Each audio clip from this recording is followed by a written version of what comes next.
ಗುಜರಾತ್ನಲ್ಲಿ ನಡೆದ ಇದೊಂದು ಘಟನೆ ಇಡೀ ದೇಶವನ್ನೇ ತಬ್ಬಿಬ್ಬು ಮಾಡಿದೆ. ಮಕ್ಕಳು ವಯಸ್ಸಲ್ಲದ ವಯಸ್ಸಲ್ಲಿ ದಾರಿ ತಪ್ಪೋದು ಮಾಮೂಲಿ.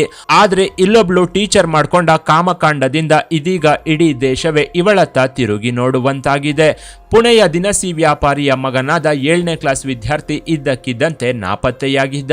ಟ್ಯೂಷನ್ಗೆ ಹೋದ ಮಗ ರಾತ್ರಿಯಾದ್ರೂ ಮನೆಗೆ ಬಂದಿಲ್ಲ ಅಂತ ಇವನ ತಂದೆ ತಾಯಿ ಪೊಲೀಸರಿಗೆ ಕಂಪ್ಲೇಂಟ್ ಕೊಟ್ಟಿದ್ರು. ಆಗ ಪೊಲೀಸರು ತಕ್ಷಣವೇ ಕಾರ್ಯಪ್ರವೃತ್ತರಾಗಿದ್ರು.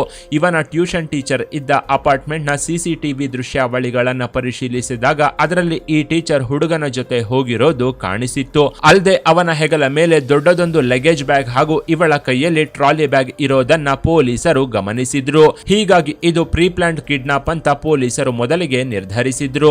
ಆದ್ರೆ ಇಲ್ಲಿ ಪೊಲೀಸರು ಈ ಟೀಚರ್ ಹುಡುಗನನ್ನ ಕಿಡ್ನಾಪ್ ಮಾಡಿದಾಳೆ ಅಂತಾನೆ ಅನ್ಕೊಂಡಿದ್ರು.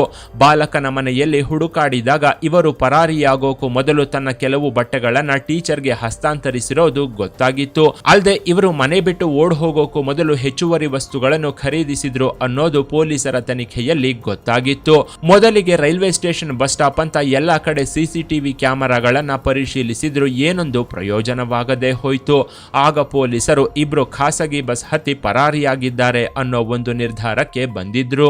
2ನೇ ದಿನ ಈ ಟೀಚರ್ ಮೊಬೈಲ್ ನ ಟ್ರೇಸ್ ಮಾಡೋಕೆ ಪೊಲೀಸರು ಮುಂದಾಗಿದ್ರು. ಆದ್ರೆ ವಡೋದರ, ಅಹಮದಾಬಾದ್, ದೆಹಲಿ, ಜೈಪುರ ಮತ್ತು ವೃಂದಾವನ ಸೇರಿದಂತೆ ಹಲವಾರು ನಗರಗಳಲ್ಲಿ ಸುತ್ತಾಡ್ತಾ ಇದ್ದಿದ್ರಿಂದ ಪೊಲೀಸರು ಇವರನ್ನ ಹಿಡಿಯೋಕೆ ಹರಸಾಹಸ ಪಟ್ಟಿದ್ರು. ಇವರಿಬ್ಬರ ಜಾಡು ಹಿಡಿದು ಹೊರಟ ಪೊಲೀಸರು ಇವರನ್ನ ವಶಕ್ಕೆ ಪಡೆಯುವಲ್ಲಿ ಕೊನೆಗೂ ಯಶಸ್ವಿಯಾಗಿದ್ರು. ಮನೆ ಬಿಟ್ಟು ಪರಾರಿಯಾದ 5 ದಿನಗಳ ಬಳಿಕ ಇವರು ಪೊಲೀಸರ ಕೈಗೆ ತಗ್ಲಾಕೊಂಡಿದ್ರು. ಸೂರತ್ನಿಂದ 390 ಕಿಲೋಮೀಟರ್ ದೂರದಲ್ಲಿದ್ದ ಇವರನ್ನ ಪೊಲೀಸರು ಹದ್ದಿನ ಕಣ್ಣಿಟ್ಟು ವಶಕ್ಕೆ ಪಡೆದಿದ್ರು. ಅಂದು ರೈಲ್ವೆ ಸ್ಟೇಷನ್ ಇಂದ ಈ ಹುಡುಗನ ಜೊತೆ ಟೀಚರ್ ಪರಾರಿಯಾಗುವವಳಿದ್ಲು. ಎಲ್ಲಿ ಪೊಲೀಸರ ಕೈಗೆ ತಗ್ಲಾಕೊಳ್ತೀನೋ ಅಂತ ತನ್ನ ಫೋನ್ ನ ಸ್ವಿಚ್ ಆಫ್ ಮಾಡಿದ್ಲು. ಜೊತೆಗೆ ಸೋಷಿಯಲ್ ಮೀಡಿಯಾ ಅಕೌಂಟ್ಗಳನ್ನು ಬ್ಲಾಕ್ ಮಾಡಿದ್ಲು. ಆದ್ರೆ ಪೊಲೀಸರ ತೀವ್ರ ತನಿಖೆಯ ನಂತರ ಸೂರತ್ನಿಂದ 390 ಕಿಲೋಮೀಟರ್ ದೂರದ ರಾಯಘಡದಲ್ಲಿ ಇವರನ್ನ ವಶಕ್ಕೆ ಪಡೆದಿದ್ರು. ಪಕ್ಕಾ ಇನ್ಫಾರ್ಮೇಶನ್ ಸಿಕ್ತಿದ್ದಂತೆ ಪುಣೆ ಪೊಲೀಸರು 4 ಟೀಮ್ಗಳನ್ನು ರಚಿಸಿ ಅಖಾಡಕ್ಕಿಳಿದಿದ್ರು. ಅಂದು ಬೆಳಗ್ಗೆ 4 ಗಂಟೆ ಸುಮಾರಿಗೆ ಪೊಲೀಸರು ರಾಜಸ್ಥಾನ ಗಡಿಯ ಶಮ್ಲಾಜಿ ಬಳಿ ಬಸ್ಸಲ್ಲಿ ತೆರಳುತ್ತಿದ್ದ ಇವರನ್ನ ತಡೆದು ನಿಲ್ಲಿಸಿದ್ರು. ಪಿನ್ ಪಾಯಿಂಟ್ ಲೊಕೇಶನ್ ಆಧಾರದ ಮೇಲೆ ಸೂರತ್ನಿಂದ 390 ಕಿಲೋಮೀಟರ್ ದೂರದಲ್ಲಿ ಇವರನ್ನ ವಶಕ್ಕೆ ಪಡೆದು ವಿಚಾರಣೆ ನಡೆಸೋಕೆ ಶುರು ಮಾಡಿದ್ರು. ಆಗ್ಲೇ ಈ ಕೇಸಲ್ಲಿ ಸ್ಫೋಟಕ ವಿಷಯಗಳೇ ಬಯಲಾಗಿದ್ವು. ಗುಜರಾತ್ನ ಸೂರತ್ನಲ್ಲಿ 13 ವರ್ಷದ 7ನೇ ಕ್ಲಾಸ್ ಓದ್ತಿದ್ದ ಬಾಲಕನೊಬ್ಬ ಪ್ರತಿದಿನ ಟ್ಯೂಷನ್ಗೆ ಹೋಗಿ ಬರ್ತಿದ್ದ. ಈ ಟೀಚರ್ ಮತ್ತು ಹುಡುಗ 3 ವರ್ಷಗಳಿಂದ ಪರಸ್ಪರ ಪರಿಚಿತರಾಗಿದ್ರು. ಇವರ 2 ಕುಟುಂಬಗಳು ಆಗಾಗ ಭೇಟಿಯಾಗ್ತಿದ್ವು. ಸೂರತ್ನ ಪುಣೆಯ ದಿನಸಿ ವ್ಯಾಪಾರಿಯ ಮಗನಾದ 7ನೇ ತರಗತಿಯ ವಿದ್ಯಾರ್ಥಿಯಾಗಿದ್ದ ಈ ಹುಡುಗ ಇವಳ ಹತ್ರ ದಿನ ಟ್ಯೂಷನ್ಗೆ ಬರ್ತಿದ್ದ. ಕಳೆದ 3 ವರ್ಷದಿಂದ ಇವಳ ಹತ್ರನೇ ಇವನು ಟ್ಯೂಷನ್ಗೆ ಹೋಗಿ ಬರ್ತಿದ್ದ.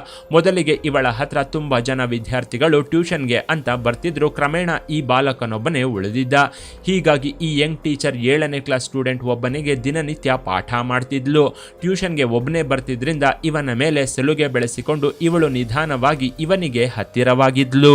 ಒಬ್ಬನೇ ಸ್ಟೂಡೆಂಟ್ ಆಗಿದ್ರಿಂದ ಇಬ್ಬರ ನಡುವೆ ಸಲುಗೆ ಬೆಳೆದಿತ್ತು. ಹೀಗೆ ಬೆಳೆದ ಸಲುಗೆ ಅದು ದೈಹಿಕ ಸುಖಕ್ಕೆ ತಲುಪಿತ್ತು. ದಿನ ಟ್ಯೂಷನ್ಗೆ ಅಂತ ಬರ್ತಿದ್ದ ಇವನ ಮನಸ್ಥಿತಿಯನ್ನ ಮೊದಲಿಗೆ ಇವಳು ಅರ್ಥ ಮಾಡ್ಕೊಳ್ಳೋಕೆ ಮುಂದಾಗಿದ್ಲು. ಇದಕ್ಕೆ ಅಂತಾನೆ ಇವನ ಮೈಯನ್ನ ಆಗಾಗ ಮುಟ್ತಾ ಫ್ರೆಂಡ್ ತರ ಟ್ರೀಟ್ ಮಾಡ್ತಿದ್ಲು. ಇದು ಮುಂದುವರೆದು ಮಕ್ಕಳಿಗೆ ಕೊಡೋ ಹಾಗೆ ಮುತ್ತು ಕೊಡೋದು, ತಬ್ಬಿಕೊಳ್ಳೋದು ಮಾಡ್ತಾ ಇವನ ಎಳೆ ದೇಹದಲ್ಲಿದ್ದ ಕಾಮ ಬಯಕೆಯನ್ನ ಕುಡಿಯೊಡೆಯುವಂತೆ ಮಾಡಿದ್ಲು. ಮೊದಲು ಇದು ಮಾಮೂಲಿಯಾಗಿದ್ರು ಬರಬರ್ತಾ ಟೀಚರ್ ವರ್ತನೆ ತುಂಬಾ ವಿಚಿತ್ರವಾದಂತೆ ಇವನಿಗೆ ಅನಿಸಿತ್ತು. ಯಾಕಂದ್ರೆ ಇವಳು ಮುಟ್ಟೋ ರೀತಿನೇ ಬೇರೆಯಾಗಿರ್ತಿತ್ತು. ಅದು ಪ್ರೀತಿಯಿಂದ ಮುಟ್ಟೋ ರೀತಿ ಇರಲಿಲ್ಲ. ಬದಲಾಗಿ ಕಾಮದ ಬಯಕೆಯಿಂದ ಇವಳು ಇವನನ್ನ ತಪ್ಪಿಕೊಂಡು ಮುತ್ತು ಕೊಡ್ತಿದ್ಲು. ಅಲ್ಲದೆ ಇವನಿಗೆ ತಗುಲುವಂತೆ ಹಾಗೂ ಕಾಣುವಂತೆ ಎದೆಯನ್ನ ತೋರಿಸ್ತಾ ಸೆಲ್ಫಿಗಳನ್ನು ತಗೊಳ್ತಿದ್ಲು. ಇವನಿಗೆ ತನ್ನ ಅಂಗಸೌಷ್ಠವನ್ನ ತೋರಿಸ್ತಾ ಕಾಮ ಪ್ರಚೋದನೆಗೊಳಿಸ್ತಿದ್ಲು. ಆದ್ರೆ ಇದನ್ನ ಗ್ರಹಿಸುವ ಶಕ್ತಿ ಇವನಿಗಿರ್ಲಿಲ್ಲ. ಹೀಗಾಗಿ ಇವಳೇ ಮುಂದುವರೆದು ಇವನನ್ನ ಕಾಮಮೋಹಿತಳಾಗಿ ತಪ್ಕೊಳ್ತಿದ್ಲು. ಆಗ ಇವನು ಸಹ ತಪ್ಕೋತಿದ್ದ. ಅಲ್ಲಿವರೆಗೂ ಮಗುವಿನಂತೆ ಮುದವಾಗಿ ಟೀಚರ್ನ ಹಿಡ್ಕೋತಿದ್ದವನು ಬರಬರ್ತಾ ಇವನು ಸಹ ಬೇರೆ ರೀತಿ ಇವಳನ್ನ ಆಲಂಗಿಸ್ತಿದ್ದ. ಇದರಿಂದ ಇವಳ ಮುಂದೆ ಮೊದಲ ಸಲ ಈ ಬಾಲಕ ಗಂಡಸಾಗಿದ್ದ. ಇದು ಇವಳ ಗಮನಕ್ಕೂ ಬಂದಿತ್ತು. ಕಳೆದ ವರ್ಷ ಇವನು ಟ್ಯೂಷನ್ಗೆ ಅಂತ ಬಂದಿದ್ದಾಗ ಈ ಟೀಚರ್ ಫ್ರೆಶ್ ಆಗಿ ಸ್ನಾನ ಮಾಡ್ಕೊಂಡು ರೆಡಿಯಾಗಿದ್ಲು. ಟ್ಯೂಷನ್ಗೆ ಅಂತ ಮನೆಗೆ ಬಂದವನ ಮುಂದೆ ಶಾರ್ಟ್ ಟಾಪ್ ಹಾಕೊಂಡು ಓಡಾಡ್ತಿದ್ಲು. ಅಂದು ಇವನನ್ನ ಟೆಂಪ್ಟ್ ಮಾಡೋ ಉದ್ದೇಶದಿಂದಲೇ ಇವಳು ಪ್ಯಾಂಟ್ ಹಾಕದೆ ಬರೀ ಟಾಪ್ ಮಾತ್ರ ಧರಿಸಿ ತನ್ನ ತೊಡೆ ಕಾಣೋ ಹಾಗೆ ಮನೆಯಲ್ಲೆಲ್ಲ ಓಡಾಡ್ಕೊಂಡಿದ್ಲು. ಬಗ್ಗಿ ಇವನ ಹತ್ರ ಸೆಲ್ಫಿಯನ್ನ ತಗೊಳ್ತಾ ಇವನಿಗೆ ಕಾಮದ ಸೂಚನೆಯನ್ನ ಕೊಟ್ಟಿದ್ಲು. ಆಗ್ಲೇ ಈ ಟೀಚರ್ ಈ ಬಾಲಕನಿಗೆ ತುಟಿಯೊತ್ತಿ ಬಿಟ್ಟಿದ್ಲು. ಏನು ಅರಿಯದ ಬಾಲಕನಿಗೆ ಈ ಟೀಚರ್ ಲಿಪ್ ಲಾಕ್ ಕೊಡ್ತಿದ್ದಂತೆ ಆ ಬಾಲಕ ತಬ್ಬಿಬ್ಬಾಗಿ ಹೋಗಿದ್ದ. ಅಂದು ಇವನನ್ನ ಹತ್ರಕ್ಕೆ ಬರಸೆಳೆದವಳು ಮೊದಲ ಸಲ ಇವನಿಗೆ ಕಾಮದ ರುಚಿಯನ್ನ ತೋರಿಸಿದ್ಲು. ಅವನದ್ದು ಎಳೆ ಪ್ರಾಯ, ಇವಳದ್ದು ಎಳೆ ಕಾಯ. ಹೀಗಾಗಿ ಅಂದು ಭಯದಲ್ಲೇ ಇವರಿಬ್ರು ಮೊದಲ ಸಲ ಮಿಲನ ಮಹೋತ್ಸವದಲ್ಲಿ ಮುಳುಗಿ ತೇಲಿದ್ರು. ಅಂದು ಭಯದಲ್ಲೇ ಟೀಚರ್ನ ಈ ಬಾಲಕ ಮೊದಲ ಸಲ ಹರಿದು ಮುಕ್ಕಿದ್ದ. ಆದ್ರೆ ಅದು ಸಾಲದೆ ಈ ಟೀಚರ್ ಮತ್ತೆ ಇವನಿಗೆ ಕಾಮದ ರುಚಿಯನ್ನ ತೋರಿಸಿದ್ಲು. ಅದೇ ದಿನ ಈ ಬಾಲಕನ ಮುಂದೆ ಮತ್ತೆ ಈ ಟೀಚರ್ ಬೆತ್ತಲಾಗಿ ಎರಡನೇ ಸಲ ಇವನನ್ನ ಕಾಮ ಕೇಳಿಗೆ ಆಹ್ವಾನಿಸಿದ್ಲು. ಮೊದಲ ಸಲ ಭಯದಲ್ಲೇ ಇಬ್ರು ಒಂದಾಗಿದ್ರು. ಎರಡನೇ ಸಲ ಆ ಭಯವನ್ನ ಬಿಟ್ಟು ಮತ್ತೆ ಬೆತ್ತಲಾಗಿದ್ರು. ಮೊದಲ ಅನುಭವಕ್ಕೆ ಹೋಲಿಸಿದ್ರೆ ಈ ಟೀಚರ್ಗೆ ಎರಡನೇ ಸಲ ತನ್ನ ಕನ್ಯಾಪೊರೆ ಹರೆದ ಅನುಭವವಾಗಿತ್ತು. ನೋಡೋಕೆ ಎಳೆ ಹುಡುಗ ಅನ್ಕೊಂಡ್ರು ಇವನ ಹೊಡೆತಕ್ಕೆ ಸಿಲುಕಿದ ಟೀಚರ್ ಅಂದು ಸ್ವರ್ಗ ಸುಖವನ್ನೇ ಅನುಭವಿಸಿದ್ಲು. ಅಂದಿನಿಂದ ಇವರಿಬ್ರು ಅಮರ ಪ್ರೇಮಿಗಳಾಗಿ ಹೋಗಿದ್ರು. ಇವನ ವಯಸ್ಸಿಗೂ ಮೀರಿದ ಅನುಭವವನ್ನ ಈ ಟೀಚರ್ ಇವನಿಗೆ ಉಣಬಡಿಸಿದ್ಲು. ಅಂದಿನಿಂದ ದಿನ ಟ್ಯೂಷನ್ ಅಲ್ಲಿ ಇವರಿಬ್ರು ಸ್ಕೂಲ್ ಪಾಠದ ಬದಲಿಗೆ ಕಾಮದಾಟದಲ್ಲಿ ಮುಳುಗಿ ತೇಲ್ತಿದ್ರು. ಕಳೆದೊಂದು ವರ್ಷದಿಂದ ಇವರ ಕಾಮ ಪರಾಕಾಷ್ಠೆಗೆ ತಲುಪಿತ್ತು. ಈ ನಡುವೆ ಈಕೆಯ ಪೋಷಕರು ಇವಳಿಗೆ ಮದುವೆ ಮಾಡೋಕೆ ಮುಂದಾಗಿದ್ರು. ಕುಟುಂಬದವರ ಒತ್ತಡದಿಂದ ಇವಳು ಒಂದು ನಿರ್ಧಾರಕ್ಕೆ ಬಂದಿದ್ಲು. ಅದರ ಪ್ರಕಾರ ಇವಳು ಈ ಹುಡುಗನನ್ನ ಮದುವೆಯಾಗಬೇಕು ಅಂತ ನಿರ್ಧರಿಸಿದ್ಲು. ಆಗ್ಲೇ ಇಲ್ಲಿ ಒಂದು ಟ್ವಿಸ್ಟ್ ಕೂಡ ಎದುರಾಗಿತ್ತು. 1 ವರ್ಷದಿಂದ ಇಬ್ರು ದೈಹಿಕವಾಗಿ ಒಂದಾಗ್ತಿದ್ರಿಂದ ಈ ಟೀಚರ್ ಈ ಬಾಲಕನ ಕೃಪೆಯಿಂದ ಪ್ರೆಗ್ನೆಂಟ್ ಆಗಿದ್ಲು. ಇವರು ಓಡ್ ಹೋಗೋಕೆ ಪ್ಲಾನ್ ಮಾಡಿದಾಗ ಈ ಟೀಚರ್ 5 ತಿಂಗಳ ಪ್ರೆಗ್ನೆಂಟ್ ಅನ್ನೋದು ಇವಳಿಗೆ ಗೊತ್ತಾಗಿತ್ತು. ಆಗ ಇವಳು ಇನ್ನೊಂದು ಐಡಿಯಾ ಹಾಕಿದ್ಲು. ಅದನ್ನ ಈ ಬಾಲಕನಿಗೂ ತಿಳಿಸಿದ್ಲು. ಇವನ ಬ್ರೈನ್ ವಾಶ್ ಮಾಡಿದವಳು ಇವನನ್ನ ಮನೆ ಬಿಟ್ಟು ಓಡ್ ಹೋಗೋಣ ಅಂತ ಕೇಳಿದ್ಲು. ಇದಕ್ಕೆ ಇವನು ಸಹ ಸರಿ ಎಂದಿದ್ದ. ಅಂದಿನಿಂದ ಟ್ಯೂಷನ್ಗೆ ಬರ್ತಿದ್ದವನಿಗೆ ಮನೆಯಿಂದ ದಿನಕ್ಕೆ 1 ಜೊತೆ ಬಟ್ಟೆ ತಗೊಂಡು ಬರುವಂತೆ ಈ ಟೀಚರ್ ಹೇಳಿದ್ಲು. ಇದರ ಪ್ರಕಾರ ಇವನು ದಿನ 1 ಜೊತೆ ಬಟ್ಟೆಯನ್ನ ತಗೊಂಡು ಟ್ಯೂಷನ್ ಟೀಚರ್ ಮನೆಯಲ್ಲಿ ಇಡ್ತಿದ್ದ. ಯಾಕಂದ್ರೆ ಒಂದೇ ಸಲಕ್ಕೆ ಬಟ್ಟೆ ಪ್ಯಾಕ್ ಮಾಡ್ಕೊಂಡು ಓಡ್ ಹೋಗೋದು ಇವನಿಗೆ ಸಾಧ್ಯವಿರಲಿಲ್ಲ. ಹೀಗಾಗಿ ಈ ಟೀಚರ್ ಐಡಿಯಾ ಕೊಟ್ಟಿದ್ಲು. ಅದರ ಪ್ರಕಾರ ಈ ಹುಡುಗ ಇವನ ಒಂದಷ್ಟು ಬಟ್ಟೆಯನ್ನ ತಗೊಂಡು ಬಂದು ಟೀಚರ್ ಮನೆಯಲ್ಲಿಟ್ಟಿದ್ದ.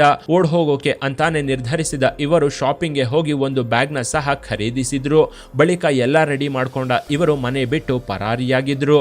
ಆದ್ರೆ ನಿರಂತರ ತನಿಖೆಯಿಂದ ಇವರು ಮನೆ ಬಿಟ್ಟು ಪರಾರಿಯಾದ 5 ದಿನಗಳ ಬಳಿಕ ಇಬ್ರು ಪೊಲೀಸರ ಕೈಗೆ ತಗಲಾಕೊಂಡಿದ್ರು. ಸೂರತ್ನ ಪೊಲೀಸ್ ಉಪ ಆಯುಕ್ತರಾದ ಭಾಗೀರಥ್ ಗದ್ವೆ ಸುದ್ದಿಗೋಷ್ಠಿ ನಡೆಸಿ ಸ್ಫೋಟಕ ವಿಷಯಗಳನ್ನೇ ಬಯಲು ಮಾಡಿದ್ರು. ಮೊದಲಿಗೆ ಇವರನ್ನ ವಶಕ್ಕೆ ಪಡೆದು ವೈದ್ಯಕೀಯ ಪರೀಕ್ಷೆ ನಡೆಸಿದಾಗ ಈ ಟೀಚರ್ 5 ತಿಂಗಳ ಪ್ರೆಗ್ನೆಂಟ್ ಅನ್ನೋದು ಗೊತ್ತಾಗಿತ್ತು.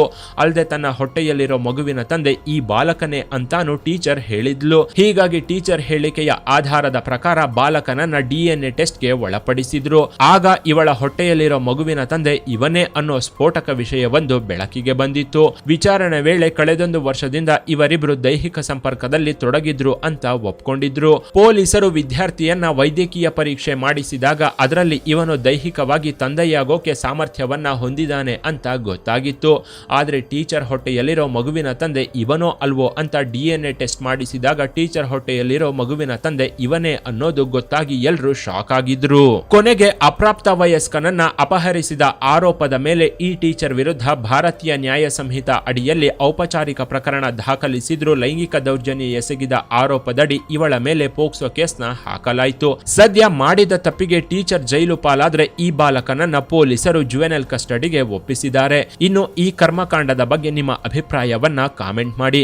ಕೆಳಗಿನ ಡಿಸ್ಕ್ರಿಪ್ಷನ್ ಬಾಕ್ಸ್ ನಲ್ಲಿ ವಾಟ್ಸ್ಆಪ್ ಚಾನೆಲ್ನ ಲಿಂಕ್ ಕೊಡಲಾಗಿದ್ದು ಅದನ್ನ ಸಹ ಫಾಲೋ ಮಾಡಿ. ಇನ್ನಷ್ಟು ಇಂಟ್ರೆಸ್ಟಿಂಗ್ ವಿಡಿಯೋಗಳಿಗಾಗಿ ಚಾನೆಲ್ನ ವಿಸಿಟ್ ಮಾಡಿ.